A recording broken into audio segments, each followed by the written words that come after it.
And speaking of organizations in need, a Birmingham group is hoping a local historic theater will benefit from Giving Tuesday.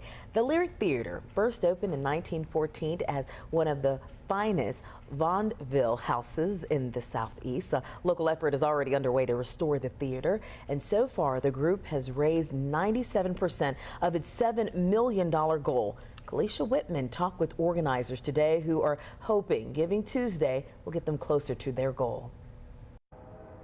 The theme of Giving Tuesday, helping.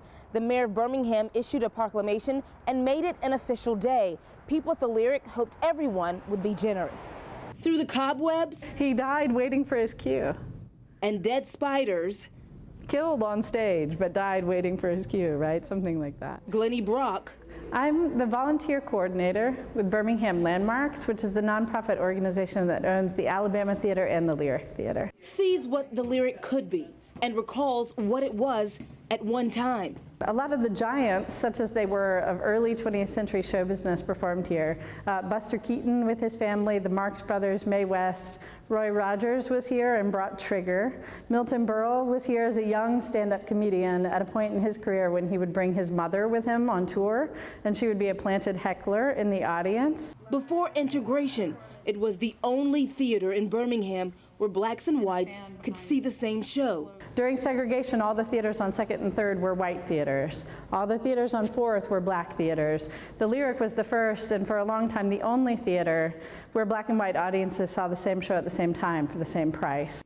There were still differences. The door on the other side is where the colored entrance was. So black patrons would have come in on 18th Street and gone up these stairs. It was not a bastion of progressivism by any stretch. There was still segregated entrances and segregated seating, but it was about as integrated a cultural space as existed in Birmingham. A cultural space of the past that went unnoticed and unkept for years.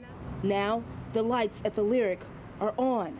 This is what the Lyric looked like in June. Its restoration process, and this is what it looks like now, is in progress. We are close to the goal, but we're not quite there. This is the moment when we really need the people who care about the Lyric, who care about downtown, who care about theater, who care about who care about the city and its cultural life. This is the moment when we really need you. Because when they light up the Lyric this time, they never want its luminosity to fade. And so far, 97% of the $7 million goal has been raised. In downtown Birmingham, Kalisha Whitman, Alabama's 13 News. Organizers are hoping to raise the $7 million in time for the Lyric Theater's 100th birthday, which is on January 14th.